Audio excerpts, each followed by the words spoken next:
नमस्कार दोस्तों, मैं अनुराग ओझा में मौजूद हूं अभी दिल्ली में। दिल्ली में संसद सत्र चालू हो गया है और संसद भवन के अंदर फिर से इंदिरा गांधी आ गई हैं, मतलब प्रियंका गांधी जी आ गई हैं। क्या भाई बहन की जोड़ी भाजपाइयों की नींद हराम कर चुकी है?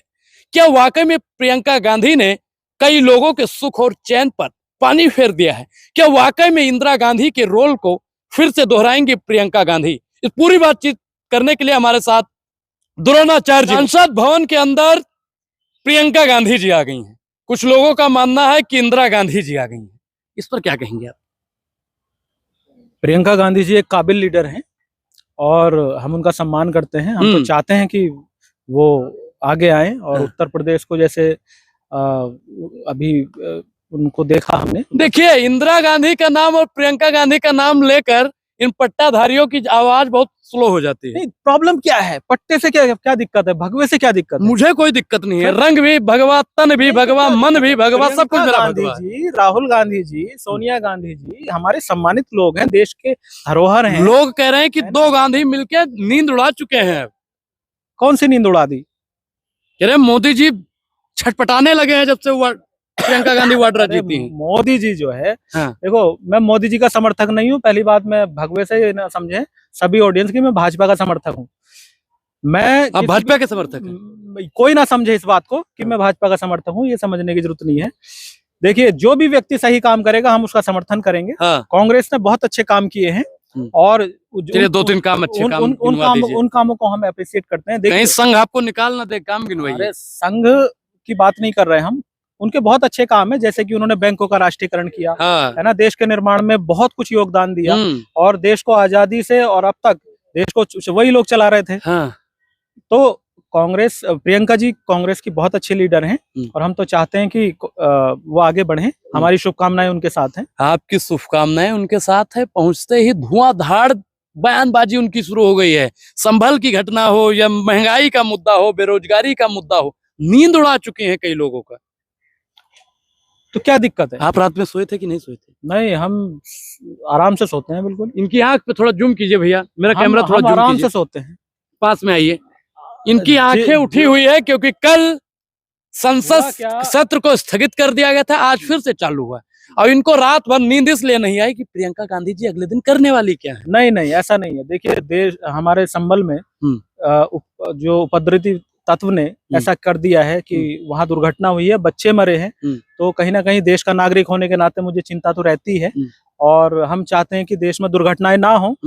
तो आप प्रियंका जी की बात कर रहे थे, तो वो बहुत अच्छी लीडर हैं और उन्होंने अपने क्षेत्र को काफी आगे भी बढ़ाया है। जहां वो कितनी बार वो सांसद रह चुकी है? मुझे ज्यादा नहीं पता, मैं कांग्रेसी नहीं हूँ। कितनी बार वो सांसद रह चुकी है? विशाल हिंदू सेना का प्रवक्ता हूँ, किसी पार्टी का नहीं हूँ। नहीं, आप बताइए कि कितनी बार वो सांसद रह चुकी है? नहीं, मैं क्यों बताऊं? नहीं मालूम? मैं कांग्रेसी तो हूँ नहीं।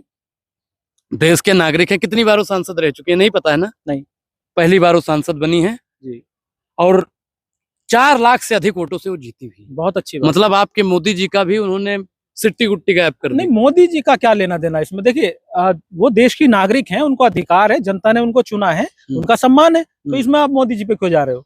मोदी जी अपना काम कर रहे हैं। वायनाड की जनता ने प्रियंका गांधी को इंदिरा गांधी समझ के एक तरफा जिता दिया। क्या दिक्कत है फिर इसमें? नहीं, हो सकता है श्रीमती इंदिरा गांधी जी से भी अच्छा काम करें। तो ये तो मानते हैं ना कि अब प्रियंका गांधी जी सदन के अंदर तहलका मचाने वाली है। बिल्कुल मचाना चाहिए। सदन के अंदर भूचाल आने वाला है। बहुत अच्छी बात है। मैं तो कह रहा हूँ देश के अंदर क्रांति होनी चाहिए, है ना, और एक नया भारत फिर से खड़ा होना चाहिए। क्रांति होगी तो नरेंद्र मोदी को इस्तीफा देना पड़ेगा। तो क्या दिक्कत है? प्रधानमंत्री तो बदलते रहते हैं। हाँ। पहले कांग्रेस सरकार चला रही थी। आंदोलन तो आपने पढ़ा होगा। हाँ, समग्र क्रांति के बारे में पढ़ा होगा। समग्र क्रांति जब हुई थी तो इंदिरा जी को अपना पद मतलब गद्दी छोड़नी पड़ी थी, हार गई थी। तो कहीं ऐसा तो नहीं कि अब जो छोटी इंदिरा गांधी यानी प्रियंका गांधी आ गई हैं तो मोदी जी की गद्दी और सुख चैन कहीं छिन जाए। देखिए, सत्ता कभी भी परमानेंट नहीं होती है, स्थायी नहीं हुआ करती है। तो वो तो अब कोई और नेता आएंगे तो ये चले, इनको जाना ही जाना है। हाँ। इसमें क्या दिक्कत है? मोदी जी तो वैसे भी कहते हैं कि हम तो झोला लेकर चल पड़ेंगे जी, तो चला जाना चाहिए उनको। कहाँ जाए? लेकिन आश्रम में, अयोध्या जी का मंदिर खाली है, बहुत सारी जगह है। देश में रहेंगे, देश के अच्छे व्यक्ति हैं, वो भी देश के लिए काम कर रहे हैं। लेकिन इंदिरा गांधी जी से अगर प्रियंका जी की तुलना हो रही है तो वो भी अच्छी बात है। जो भी देश के लिए अच्छा काम करेगा हम उसकी तारीफ करेंगे, गलत कोई भी करेगा चाहे कांग्रेस हो या भाजपा हो हम तुरंत विरोध करेंगे। चलिए, आपने विरोध की बात की तो 2 करोड़ रोजगार नहीं दिया, उसको आप बोलिए ना। किसने नहीं दिया? जिनका आप पट्टा पहन के बैठे हैं। नहीं, ये पट्टा, फिर वही बात आ गई भाई, पट्टे पे भाजपा थोड़ी है, ये तो भगवा रंग है, भगवा केसरिया भी हमारा है, भगवा भी हमारा है, लाल भी हमारा है। अच्छा, हरा इसका भी कलर हमारा क्या है बताइए आप। हम भारत के हैं, इस- भारत हमारा है। ये इसका कलर क्या भाई है? कलर के नाम मुझे याद नहीं, ये बताएंगे कलर का नाम क्या है? ये है केसरिया। क्या दिक्कत है इसमें? और जो तथागत बुद्ध थे उनके छाल का भी रंग भगवा था। ठीक है, उगता हुआ जो हमारा सूरज होता है उसका भी रंग केसरिया होता है। भगवान राम के रथ जो था जी उसके ऊपर जो पताका लहरा रहा था, ध्वज जो लहरा रहा था, वो भी केसरिया था। केसरिया था, दिक्कत क्या है? नहीं, क्या मुझे दिक्कत नहीं है। बिल्कुल, बिल्कुल। आप बताइए कि 2 करोड़ रोजगार न देने वाला आदमी क्या है, गलत है या सही?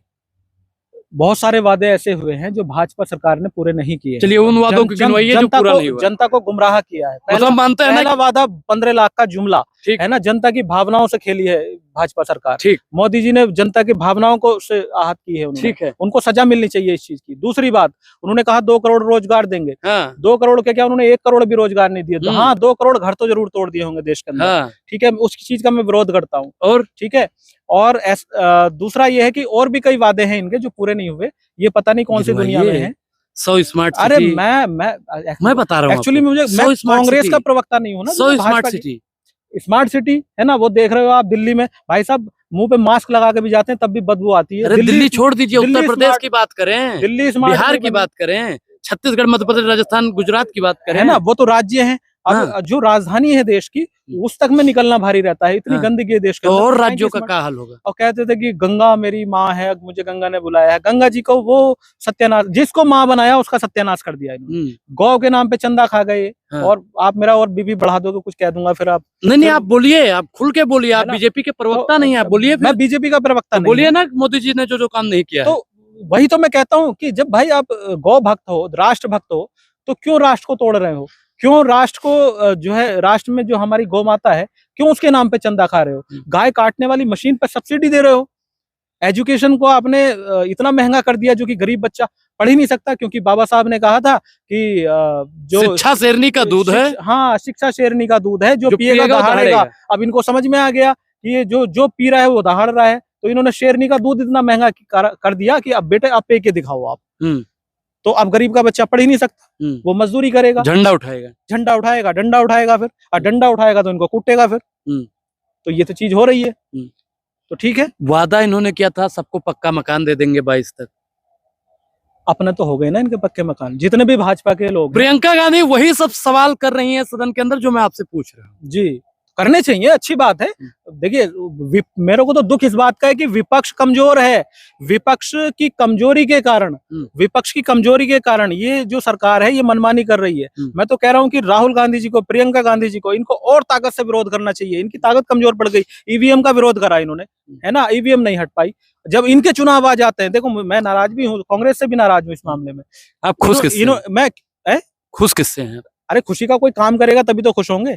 देश में भुखमरी फैल रही संभल है, में इतनी बड़ी महंगाई घटना हो गई। हाँ, वही तो दुख का विषय है। बच्चा कोई भी हो, जो जिसकी भी हत्या हुई। अच्छा, उसके कुछ घर में लोग, जितना कुछ मातम हो, उतना ही राजनीतिक मेरे लोग, दुख में मातम। कुछ राजनीतिक लोगों का मानना है कि झांसी की घटना छिपाने के लिए संभल की घटना एक प्रयोग है। ये तो विचारधारा है, कोई भी सोच के कुछ भी बोल देता है। देखिए, दुर्घटना कहीं भी हो, देश का नागरिक कोई भी मारा जाए, दुख बराबर होता है। राहुल गांधी संभल जाने वाले हैं, इस पर क्या कहेंगे? करेंगे क्या जाके वहां? वो तो मारे गए जो मारने थे। ये दिल्ली में मिलेंगे, परिजनों से मिलेंगे। वही तो, ये देश में रह के, विपक्ष में रह के ये रोक नहीं पा रहे सरकार को। विपक्ष किस लिए होता है? विपक्ष इसलिए होता है कि उसकी नाक में नथेल डाल के रखे कि जो सत्ता पक्षधारी लोग हैं वो गलत ना करें। तो हमारा विपक्ष कमजोर है, चाहे वो यूपी हो, चाहे वो सेंटर हो। दोस्तों, इस खबर को लेकर आप क्या सोचते हैं और संभल की घटना को लेकर क्या सोचते हैं? प्रियंका गांधी जो इंदिरा गांधी के रूप में संसद भवन के अंदर पहुंच गई हैं, उनको लेकर आप क्या सोचते हैं? अगर आप वायनाड से हमको देख रहे हैं तो अपनी प्रतिक्रिया जरूर दें और हमको अपनी जानकारी भी शेयर करें। और भाजपा ने कौन कौन से काम इस देश में किए हैं, कौन कौन से काम नहीं किए हैं, ये भी हमको कमेंट में जरूर बताइए, ताकि हम आम जनमानस से पूछ सकें कि आपके हक और अधिकार के लिए अनुराग ओझा को और क्या करना चाहिए था। इस पूरी बातचीत पर आपकी क्या प्रतिक्रिया? अपनी प्रतिक्रिया दें। बहुत बहुत धन्यवाद।